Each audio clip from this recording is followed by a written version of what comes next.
So here we are on the Craving Consciousness podcast. And today we have guests from Blondes and Booze. Booze like the ghost, right? Right. Krista and Erin, I'm so glad you guys came on the podcast to share your experiences. I'm very glad to be here. I'm glad you asked me.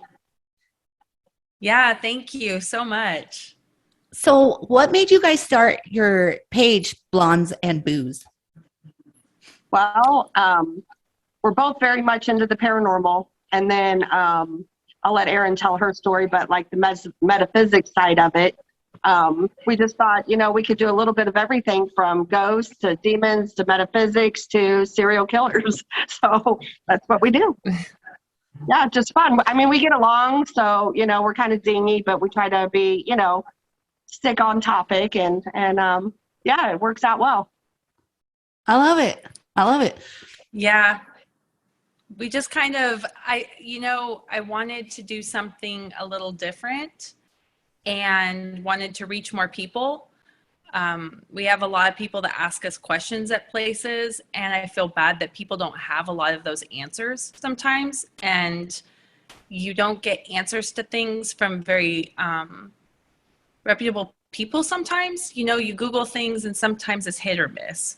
So Krista and I kind of thought it'd be fun to pool that information together, and Krista has so many contacts with people, and I'm, meeting more people that we could bring those people together and spread the word. Yeah, I love that. I think there is so much with the spiritual awakening, and so many people are starting to go through it. Like we're having this mass awakening, right? And they have nobody to go to. Like you said, they Google it, but they don't know if they're sorry, my thing's acting up. They don't know if what they're reading or who to trust. Right. And here's the thing, Brandeline, I'm the perfect story for that. When we took Sarah's classes many years ago, nobody would reply to me. I was hearing my name being called and I thought I was crazy, and nobody would talk to me, and she did. And honest to God, that's what got me into this and moving forward with this stuff. Yeah. Because I don't have anywhere to turn, I'm in St. Louis area. There should be plenty of people to help you, but there wasn't. Right. So I love that you guys do that. So I wanted to talk to you guys a little bit about demonology today. Yeah. Do you want to tell me what is the definition, one of you? Well, a demon is not really a spirit, but it is something that has never walked the earth. So, there's a difference. A ghost, they were human in human form. A demon, they're a fallen angel. So, and same thing with on the angelic side of it, they've never walked the earth either, so it's the good versus bad. Yep. Okay. I had somebody on here before that actually worked with demons. Mm-hmm. I've done that. Okay. That's Krista. Yeah, I've dealt with several, we do private cases, and I've dealt with several that were true, actual, demonic entities, which I do have to say that, there's nasty spirits out there. And as you know, when someone's good in life, they're good in death. When they're bad in life, they could be bad in death. So, not all nasty spirits are demons. And in fact, most of them are not. Right. I think that it would be great to cover a couple of the questions that people reach out to you for, so that this podcast will really help them. People reach out to me a lot. I have free resources on my website, brandeline.com, by the way, but I don't necessarily handle that type. And so what would you say? This is a good question, because my friend, I was talking to her today about how I was going to be on this podcast, and she was like, oh my God, I don't want a demon just to jump into me. And I'm like, it doesn't just work that way, right? No. I'm like, no. It's already, they're not just going to come to the grocery store and just jump on you. They have to be invited.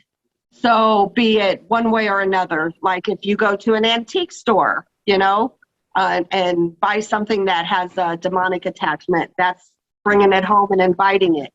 There's if you have one in your house and it's messing with your kids, and then you say, "Oh my God, leave my kids alone," attack me. Well, you just invited it, and that's what it was doing. It's messing with your children to get you, because ultimately, children, they're pure. They don't mess with children as far as possessing them until they're about puberty age. So yeah, there's a lot to it. I mean, it's scary stuff, and it's nothing to be played with. When we do these private cases like this, we don't go and sit in a room and like the TV shows, do it. It's truly scary, and you have to be know who your higher power is, be it God or whoever you look up to. Right. Mm-hmm. What would you say, Erin, with how it starts happening? Well, I don't work with demons. If I come in contact with that, I send that to Krista. And that is because that is a personal choice of mine. It's nothing to be played with, like Krista said. And my gifts are in other areas. Yeah. Same. So I've come in contact with really nasty spirits. But when it comes to demonology stuff, if I was to come in contact with that, or when I would refer that to the proper people. And, it's difficult because I do know what the signs are. Working with paranormal groups, I do recognize the signs, and I'll reach out to Krista if I'm concerned.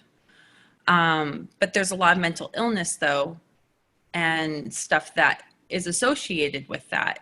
And crazy enough, being a medium, I have a degree in psychology. So I do know those signs. And regardless, if somebody is going through a possession of some sort, they need help regardless. So whether that be go to Krista, they probably need, some sort of therapy as well. So that's how I work with it. I reach out and I find those people that they need. Right. I already know my audience is going to say, wait, well, hold up. What do you mean mental illness? Oh my God, I have PTSD, all these things. Oh my God, am I going to get attached, or what I mean? No. So share about that if you guys don't mind. Sure. Again, it goes back to having to be invited. And even like, I know a lot of people are against Ouija boards. Well, here's my take on Ouija boards. Yeah, you can invite, a demonic entity in through a Ouija board, but again, it's not the board that's the problem. It's the person doing it. It's their intention, and they might be wanting to speak to their grandmother, and demons are tricksters. So you don't know for sure that's your grandmother, and then again, you got to make sure you close that right. So I tell people, just don't even go there with the boards. So it's like I said, you have to invite it in. It's not just going to pop on you. Right. But the thing with there's also a progression, though. Yes. There's also a progression. It's not just having those feelings that can be mental illness and can be mood disorders, can be depression. It's a progression, and then it turns into something that you cannot explain. Mm-hmm. As Erin said, there's stages of it. So it'll start out just like a regular haunting, and then it progressively gets worse. So you have to, I've studied demonology, and I actually took Jereme Leonard's classes on demonology. I am not a demonologist. I would say I'm more like a specialist, a demonic specialist. But we, people, like I said, I can't stress enough, like, it's not just going to come to you. You have to invite it in, be it knowingly or unknowingly. Yeah. I had one of my students, and I won't say who it was, but went on after taking my program to do house cleansing and stuff. And this person was a big empath, right? And was doing house blessings a lot. Well, when he got to this one house, the kids and the parents were standing outside the house. And she's like, I can't take it anymore. All this horrible stuff's happening in here. It's affecting my kids, blah, blah, blah. Well, him being an empath, he did what you said, Krista, and was so upset that this was happening to them that he was like, let me have it. Oh Yeah. my God. Yeah, you can't do that. Oh my God. It was months and months and months before. Yeah. And Yeah, it's a big deal, and then back on the mental illness, a full-blown on person that was possessed, it does resemble, even schizophrenia, things like that. So as a specialist, that's where we decipher, and part of my abilities, it's kind of weird, but one of my teammates that I used to do this demonology stuff with, they would hide from him, but I would find them. So I can tell walking into a house, whether it's demonic or it's just a nasty spirit. But again, it's back on the mental illness thing. There's ways we find out, and don't even tell the client. So if we, they're sitting there and we're thinking maybe, possibly, well, we have holy water, put a little bit in a bottle of water and give them a bottle of water to drink. If they can drink it, it's a human spirit. If they have issues or they start choking, then we better pay attention. And same thing like with they have unimaginable strength. Throwing refrigerators across the room. Regular ghosts do not throw refrigerators across the room. right. So there's a lot of different signs. I mean, that's just minimal. Yeah. I think like for my ability too is, and I do podcasts and stuff like talking about the, is it PT? No, it's, were there mood swings with that? Manic depressive. That or bipolar. That's the one I'm looking for. Bipolar and schizophrenia, how a lot of that is spirit, right? But what they don't know, and then the medical community is treating their symptom. But then for us, like at least for me, if I see the person, because I'm more clairvoyant, I could just see it imprint and go, you know what I mean? Right. Just be like, no. Yeah, no. yeah. And that's, I guess how I choose to, use my gifts is just, with the ghost and the demonology side of it. I mean, as you know, I used to do readings and, did the whole 9 yards. It's just, that really wasn't my calling. This is what I love about spiritual awakening, about developing your abilities, is you don't have to be the psychic medium in the dark store doing readings, right? Right. Like we all somehow maybe thought that because that's what we were told. But so many people that develop, then they go on, like, I don't do readings anymore either. I'm more into like the spiritual science and all that. But I would have never been here had it not been developed. And I wouldn't be able to communicate with them. You know what I mean? Yeah. Right. Yeah, that's how we started, was doing readings. I remember doing readings on each other, you know? Way back when.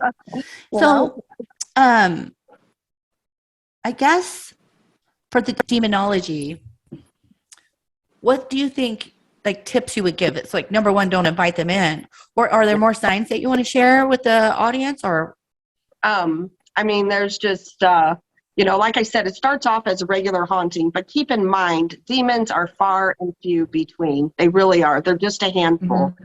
And I do want to suggest anybody who wants to get into demonology, they need to think long and hard about it, only because once you deal with the demonic spirit, it's like your marks.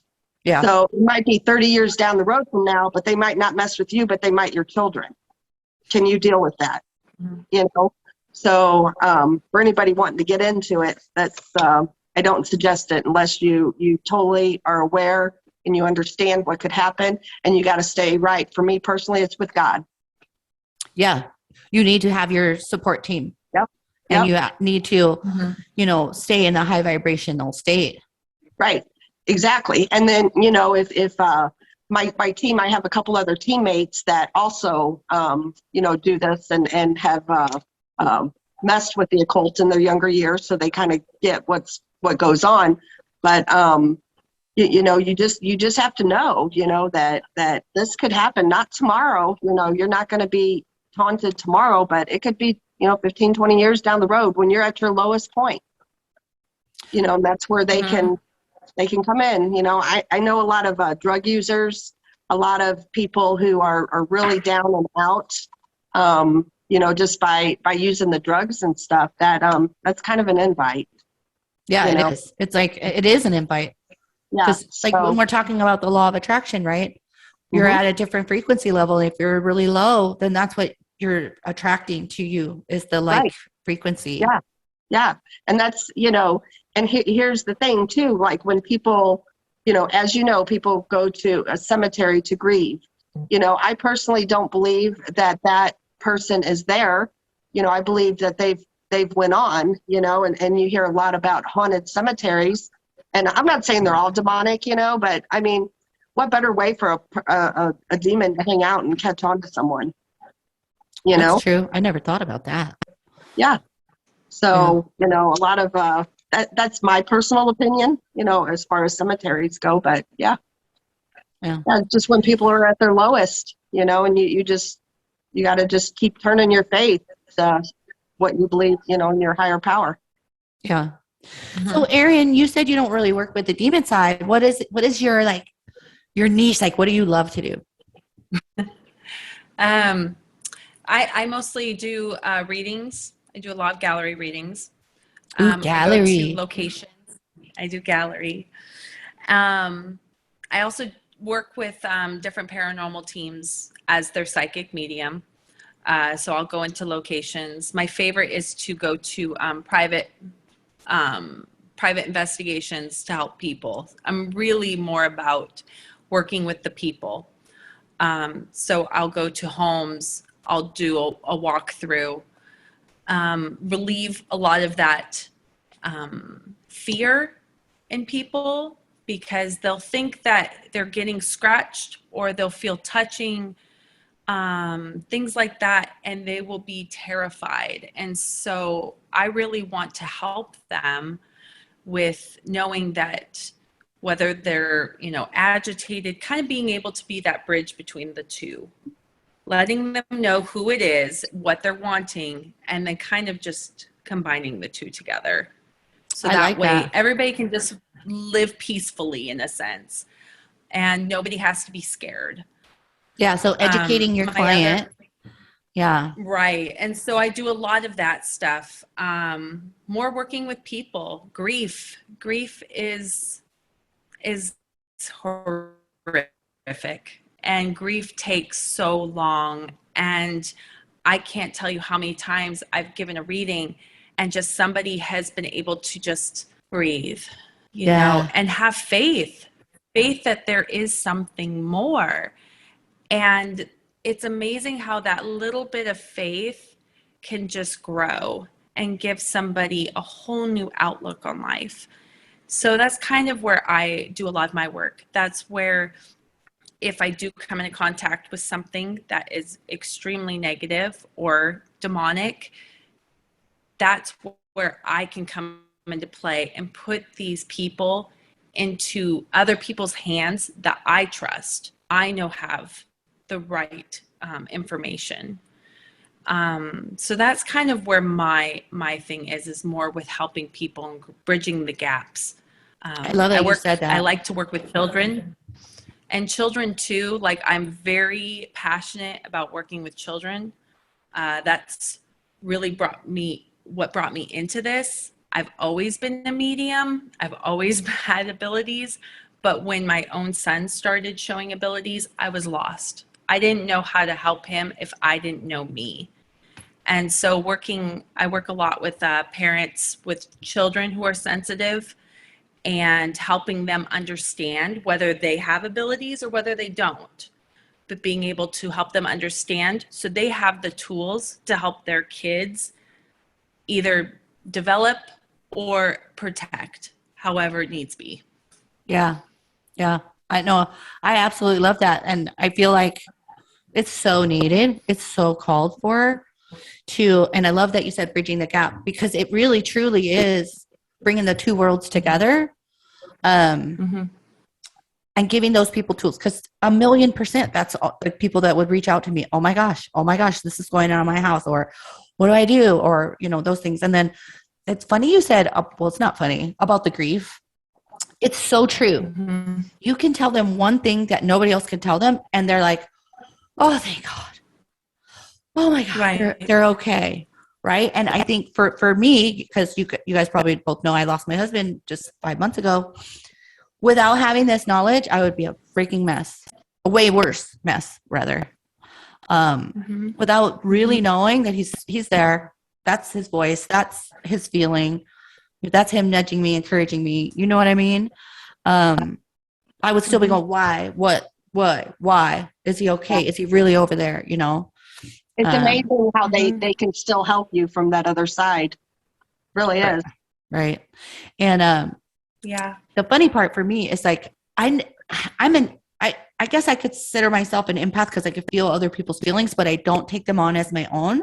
So when I was doing mediumship readings, I'd be like, oh girl, he's all right. That was me, right? Like he's all right. Oh, he's standing over there. It's so funny. And then after I lost my husband, I was like, oh my God, that person was so broken. And I was just laughing it up with them. I mean, maybe that's my specialty. Maybe spirit sent me those people because they needed that, but I was like, damn, this grief sucks. Yeah. Yeah. I couldn't imagine. I've had many times where I've done that, where mine though is I'll start getting emotional because I can feel it, but more I feel the spirit side of things. And I think that there's been several times I've had a good cry with a client, and I probably needed it too. And it's they feel just so much more connected, and they needed that as well. So it's just, it's good. It's good. It is good. Awesome. So, you said, Erin, you were born with your abilities. Mm-hmm. Did you use them your whole life, or did they go away and then you realized? Yes, I was. No, I was born with them. But I believe that they really kicked in when I was about 7. I was hospitalized with kidney failure, and I wasn't supposed to make it. And my mom would tell me about how I would talk about the beautiful shiny lady in the room, and my mom would freak out and say, "Don't go to the light." I can imagine. Don't go to her. And a church group came and prayed around me. They heard the little girl was not doing well, and they prayed around me, and I made it. Obviously, I'm here. And I think that's when it really kicked in. But to be honest, I believed I was crazy for a long time. I know the feeling. I felt very alone. Yep. And I felt nuts. And it wasn't until I was about 24 that I found out that my father, who is the most scientific man, he is very corporate. He always knew what I was doing. I never got away with anything as a teenager, but I found out that he has abilities, and he's always had abilities, and that this runs in our family. But it wasn't until I was way older and I finally just spilled the beans and thought I was going to have to go to a hospital. Wow. So yeah, that's how I found out. And then I kind of kept it under wraps. Krista and I became friends, confided in her, felt safe. I felt safe to speak about it. And she started working with me on things that I thought, I didn't know other people could do that. I had no idea. Just simple things like hearing my name called, smelling things, tasting things, seeing flashes. I didn't know that was a thing. I didn't know I had a name for it. So when that all kind of came around, I kept it very quiet. Nobody knew. My mom knew and my dad knew, but we didn't discuss it. I still did not discuss it with my father. I knew, but I didn't discuss it. It wasn't until my son was 12, or no, he was about 8 or 9, was when he started coming to me and telling me about how he hears his name called. He sees things in his room. He knows that they're there, but he can't see them. And he was terrified, and he had no idea about me. And that was when it kind of, I started pursuing this more with taking classes, not so much to be where I'm at right now by any means, but just to understand it so I could help him. And by doing that, I felt more control over my life by opening up, more control than I ever felt. I could handle it finally. So Man, I love that. It all started. That could just like, I always talk about my class, right? My awakened class, because a huge percentage of people that come to me is because they're kids, right? Mm-hmm. They're like, I need to be able to give my kids these tools. I had these experiences, but I wasn't worried about it. But now my kids are, you know what I'm saying? Like, and realizing like, I didn't know there's a name for that. I didn't know. Right. That is so cool. Because who goes around saying that they smell pizza when you're, at a Chinese restaurant? I mean, like, nobody says those things. So funny. I got a Reiki attunement, like when I first became a Reiki person, and I think it was my second attunement, and I'm on my way back to my friend's house, and there was pizza smell in the car, and I got back, and I'm like smelling like pizza the whole freaking way there. Like there's no pizza in this car, and I got there, and pizza was being delivered to my friend's house. I was like, but like, who says that? But I did that day. I was like, there was pizza. But I think it's because the Reiki attunement, like, must have like opened me up. Blasted it open. I'm sure that had to do with it. Yeah. But for the names, right? Like they are not allowed to call my name. Isn't that funny? Still to this day. Because my name is Brandelina, and so there's no mistaking it. So I'm like, son of a bitch, it's a freaking spirit calling my name. Yep. And see, that I don't mind. I don't mind my name being called. Yeah, isn't that funny? I'm like, no. So what they'll do to me is it'll be a push, like an energy push. Mm-hmm. And then I'll say, oh, okay, what? And then usually then it'll come through my clairvoyance. So my clairsentience, it'll be like flipping my belly. Like, what was that? And so that's them saying, hey, turn on your phone or whatever. And then I'm like, okay, what? And then I'll get the flashes, the visions, along with some of the other clairs. Yeah. Right. Very cool. Yeah, it's pretty amazing how far, in just a short time that everybody's came. Even Erin, when I first met her, she had it, but we hadn't really talked about it, and just to watch everybody, how far they've progressed, it's pretty amazing. Well, wouldn't you say too, Krista, like, weren't you amazed at the very beginning? Oh, absolutely. I was like, I could do this? Man. Yeah, I've seen this person something, and I'll never forget, honestly, and I think this story, but we had a private group in with Sarah, and she, we could like post or whatever, and I had this rocker come to me, and I'm like, who the heck, and I'm an 80s hairband fanatic, so I'm like, so I posted it in our group, and then Laura Lee, she's like, well, give me more information, and so I told her, and we'll come to find out it was her cousin Robbie. And Robbie? He honestly checks in with me. It's awesome.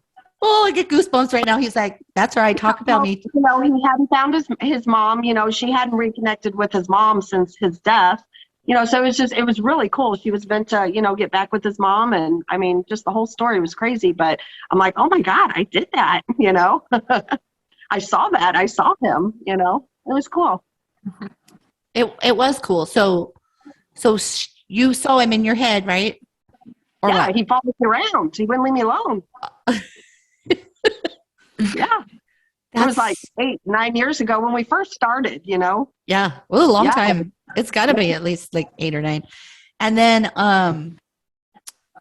it was so amazing that, number one, somebody in our group knew who Krista was talking about that lives across the country. Right. And then was able to transfer the message that he had for his mother and then get validation on it. Mhm. Yeah. And Laura Lee ended up, it was a freak. It was weird how she found the mother, but I gave her like I think it was a Veronica or something. And she knew Veronica, and Veronica had that information to contact his mom. So yeah, so that's how it worked out. And, you know, his mom needed to hear that message because she was very down and depressed. And yeah, so it was really cool. It was awesome. So do we call those roamers? Just they're roaming about and they're looking. Yeah. I call them roamers. You know, Mhm. you go into a restaurant and voila, there you go. You know, it's like, go away. So, but I, you know, like you, I've learned to block all that kind of stuff out. I open it when I'm ready. It's on my terms, not yours, you know, type thing. Yeah. Yep. Yeah. How about you, Erin? Do you have the boundaries for public, or do you do public?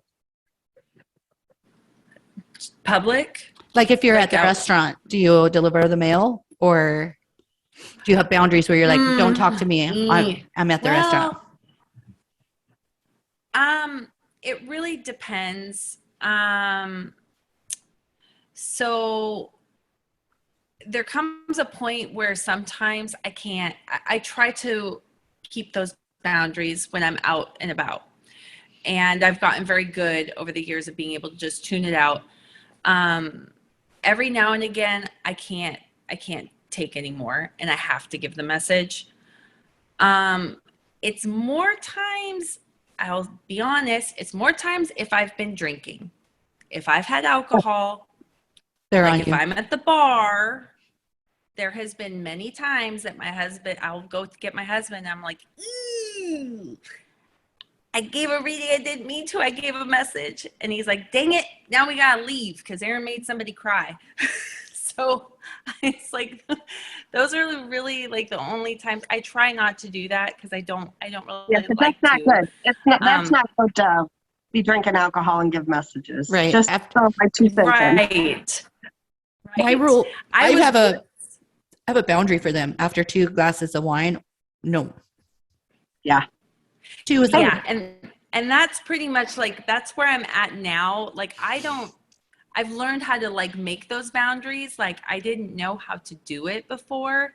And so like it's more difficult to set my boundaries and keep them there when I've had like alcohol. And that's why I'll tell people like you don't want to mix those two because the boundaries start to flutter away. Yeah, because you're like, So That's when you tell that spirit to go away and see you tomorrow. You know, and then again, it goes back to on your terms when you're ready for it, not when they're ready. Remember, you're the boss. I personally don't even tell me tomorrow, because then they come home with me. So I just tell them, I'm sorry, they're not ready for the message. yeah. There you go. That too. That works too. That's how I usually do it. Or go find But, somebody else. Go find somebody else to deliver it. Right. I always tell my students it's not your responsibility. Especially the empaths. They're like, oh, I feel so bad. I was like, it's not your responsibility. If you don't want to pass along the message, don't worry. They're still going to get the message. They will get their message if they need it. Mm-hmm. Yep, that they will. Spirit can be persistent, as we all know. Yeah. Right. And, you don't want to give a bad message across either, and you lose your filter when you've been drinking. So you don't pass that message off as gracefully as you could have. So that's why it's like, I try to put that boundary up definitely, because it's just, the message isn't even going to get across very well. Yeah. Yeah. Mhm. Cool. But my biggest boundary I want to say though is probably at home, like in my bedrooms, because we do get roamers in our house. We have two people that live in here with light bulbs on their heads, and our biggest thing is our bedrooms. You will not come into my bedroom, and you will not come into my children's bedroom and bug him when he's sleeping. I have salt lamps, crystals, everything you could think of. It is like Fort Knox in our rooms. So that's a very strict boundary I have. However, I've noticed that generally when people first pass and they're trying to get a message to me, those boundaries don't necessarily work. And I tend to respect that because they're in that transition state where they've just passed. So I generally won't hold to my boundaries as much. I'll listen. Yeah. Even if it is in my room. I've told my students to tell them to stay outside and stand in line at the door. Yeah. Too. Mm-hmm. Because there's different people, right? Like you're talking a lot about mediumship where like, and I say to my people, cause I help them develop and I'll be like, if you're really like medium, they'll start coming, tell them to stand outside. And I remember one girl, she was like, I opened my front door today and there was a line that must go across planet Earth. Yeah. Come in.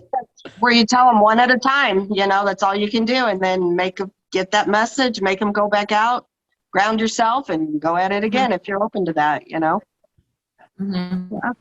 Yeah. I was always into the psychic stuff. Yeah. And so it was cool because we kind of developed together, Krista and I. And so she's like medium, and I'm like, no, I'm more psychic. I'm like, I can't believe I could see me through time and space. Like I could tell you what's inside somebody's house in Africa. Right. I could tell you what he's eating right now. I remember you helped me find something, and I don't even remember what it was now, but it was years ago, and Ray had lost something, and it was outside, and you found it. Wasn't it in a dresser in the barn or something? I don't remember exactly now, but that you said that. Yeah, you did. See, it's so crazy. I love it. I get so weird. Like I could see I'll just focus on somebody's arm and then I start seeing their family members pop up and stuff. It's weird. It's crazy. Yeah. I love it. Yeah. Plus my grandma, she pops in and out still. I know with you too. I just talked to her the other day. I was like, I haven't seen you around, but like the way stuff works for me, it's like at first I had too many guides. Mm-hmm. So I told them like, it's confusing to me who's saying what. So just to communicate to me. I don't need to know which one of you saying it. Right. There you go. Perfect. Mm-hmm. Yep. So yeah. For Erin, I know you probably don't know, but when we first started this, my grandma was huge. And, she was on the other side and she not only helped me, but she helped Brandeline too. Yeah. Yeah. That's awesome how people connect like that. It's just amazing. Yeah. And she's to this day, like when I've done, some bad cases, then, she's always there. She's got my back, I've been told that by others, mm-hmm. She's always there. So she's got a can of whoop ass. That's for sure. Yeah, she does. For sure. So Helen was her grandma. And so when I first started doing mediumship, because then I couldn't believe I was doing that. Yeah. So then I was like, Helen, you be my gatekeeper because you're a can of whoop ass. And so she turns away anybody that's not the right vibration. Right. Yeah. And she still does that to me, today, like with my ghost stuff, she still got my back. Mm-hmm. Isn't that so cool? Yeah. Yep. It is. I love stories. So what would you say, both of you, this question is like, what is one experience that you're just like, holy shit. As in paranormal? Anything that you're just like, you tell this story all the time, you teach it all the time. Like, I know the story that I already told you with Laura Lee's cousin, Robbie. Yeah. That was pretty huge, for me. And then as far as on a demonology side, I've seen things that I've seen invisible razor blades scratch people. And it's, and I tell people that, and unless you've ever witnessed it, it sounds like I'm lying, that I'm BSing someone, but the honest to God's truth, when you see stuff like that, it's real, it's not Casper. When you literally watch, I watched invisible knives just slash this guy's head and his arms, and then a cross was burnt into his hand. That's honest to God's truth. And he wasn't holding a cross. Yeah, that's wild. Yeah. So those are the two stories that, as far as on the paranormal metaphysics realm. Yeah. I love it. What about you, Erin? Well, on the paranormal realm, there was a time that I was doing a walkthrough on a location, and this location has housed many people. It's a very large location. And I went into this spot where I could see through mental illness eyes. And it's very hard to explain, but kind of just how they would feel if they were mental illness. Because I know mental illness, I was able to recognize that. And this was not a demonic spirit. This was a very negative. And I got jumped. It's the one and only time I've been jumped by a spirit, but I did get jumped. And it can be very much confused with what somebody would think would be a demon, but really it's just a nasty spirit. Yeah. And what happened was I could feel it. I could feel not being myself. And it was like a battle almost. I had to refocus, reground. And then as soon as I went over a threshold, because I told my team to get me out, because it was the most amazing thing, but I heard so loud, and I know it was my angels and my guides telling me, get outside now. And I told them, get me out. And it took everything I had to get those words out. And my team pulled me out. And as soon as I went over this threshold, I couldn't see. Everything went black. I couldn't see. And all I saw was death. If you were to take 5 million ways to die, it was just showing me death. And it did this to scare me. It did this to make me vulnerable. But in the moment, I didn't realize that. And as soon as I got outside, I said the Lord's Prayer probably about 10 times. I haven't said the Lord's Prayer in years, but I was repeating it over and over again. And it was just a very scary moment. I was fine after, but I was very drained. It was very scary, and it was very eye-opening that you have to protect yourself. You have to put those boundaries up. You have to put those shields up. It was a big lesson for me to learn. And it also was a lesson that there are some really nasty spirits out there, but it doesn't mean they're demonic. Right. Yeah. I used to get a lot of strange company in my house in Michigan. So more like little creatures and stuff. They would come from the woods, is my guess. Because I'm in Nevada now, I don't see none of those things here. So are you talking like fairies? Probably from the fairy realm, but not the cute ones. You know what I mean? With little wings and shit. Yeah, it would be an elemental probably. Yeah. But like climbing tree people, or like, kind of look Not freaky. friendly.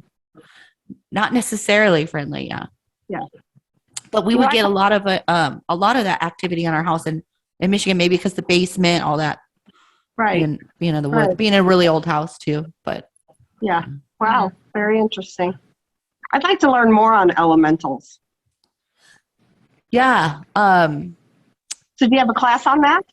I don't yet. I would like that. But I took a long time ago, I took the fairyologist course with Doreen Virtue, but it's probably not available anymore. Yeah. Because she turned all her stuff off, right?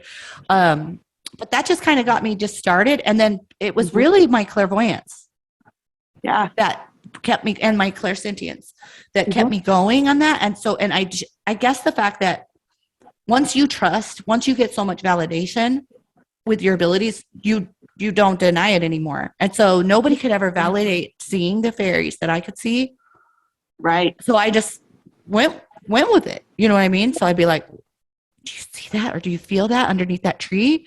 Right. And just being real respectful. They have ego. Yeah. So they could just decide to be little jerks. You know what I mean? We did a private case, and actually it was elementals that was there, and it was more like gargoyles, though. Yeah, like stuff like that, like Yeah. gargoyles and So crawling what we ended up beings. doing was, because it wasn't demonic, but they were having the same symptoms as like a negative haunting. And so we ended up like making a peace thing, a peace exchange. We gave them, I think we planted some trees, and did a little ceremony, for something like that. So yeah, I'd like to learn more about them though, just for future cases if I come across that again. Yeah, well, you ask and you shall receive. So look for the signs because they'll be coming. Right. Yeah, or your guides are like, "Oh, I didn't know." Well, they probably did, but now you spoke it out loud. So, yeah. Well, you live in the woods and stuff. Spend more time in the woods, and just be like, "Who's here?" You know what I mean? Yeah. They're out there in the woods for sure. Well, I've heard of people on different podcasts that I listen to talk about the little people. Yeah. Out in the woods, so I'm assuming it's kind of the same thing. But they said they're like the size of, those little army men from years ago, like that size. Yeah. They can even be smaller. There's people that take pictures and you could see the little water fairies jumping off of like a little waterfall and stuff. Oh, that's kind of cool. I dig stuff like that. Yeah, I like that kind of stuff too. Yeah. Yeah. That's fun. Be fun. Let me know if you teach a class on that.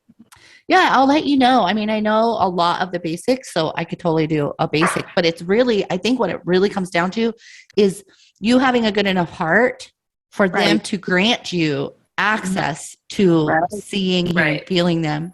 Yeah. Because they're very protective of Earth. So, having that good enough heart to see them, I think, so I don't know if I told you, but I did like a past life exploration once, and in that past life, I was an ogre. Oh, wow. I was like, what the hell's going on here? My feet were big and hairy. And then I come to find out afterwards that the lady helped me. She's like, ogres were protectors of the fairy realm. Oh, I'm like, really? And they lived a life of solitude. What? And so I think to myself, well, maybe it's because I was an ogre that they let me see them.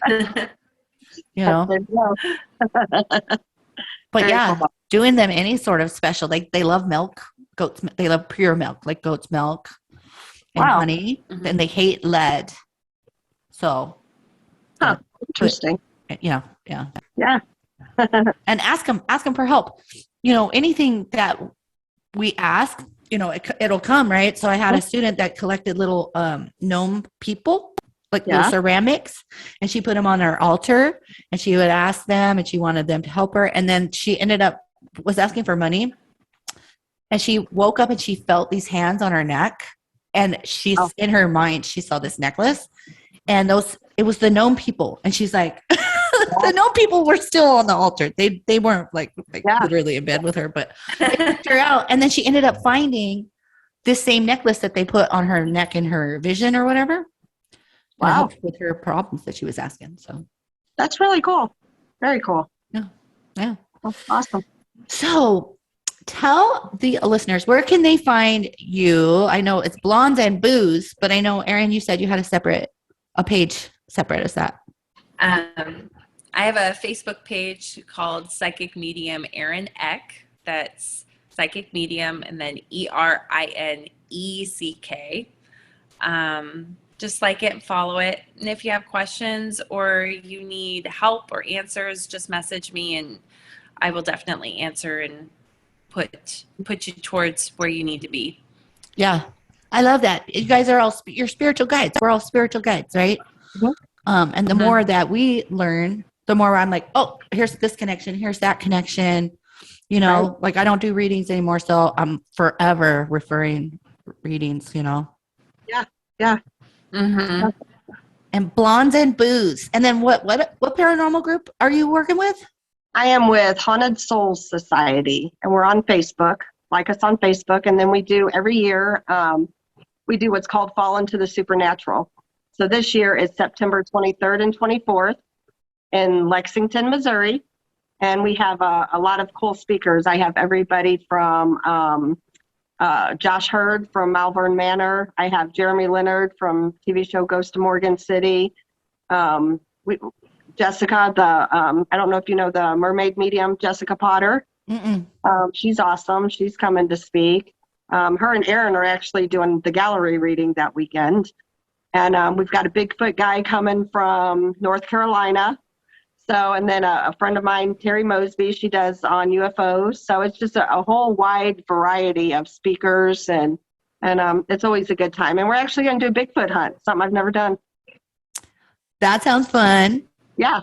That's elemental right there, talking about elementals. Yeah. Yeah. I'm big time into the cryptids, the Bigfoot, the Dogman, all that stuff, Mothman. I'm into all of it. Of course you are. Yeah, It's creepy. It's creepy. So yeah, but that's this year, and yeah, we do one every year, and it'll be a good time. So, and we also have a page for that too, Fall into the Supernatural. That's on Facebook also. Wow. Okay, cool. Yeah. Awesome. Well, I can't thank you guys enough for coming on here and sharing so much knowledge that's going to help our audience, Well, thank you for having us. Definitely appreciate it. Yes. And we will be in touch, Yes, because thank you so much. We want you to do ours on the quantum physics. That'll be awesome. Oh yeah. Like talk to me about energy and spiritual science, and I won't shut up. That's good. Well, I'll be in touch within the next week or so for you. All right. Set up a time.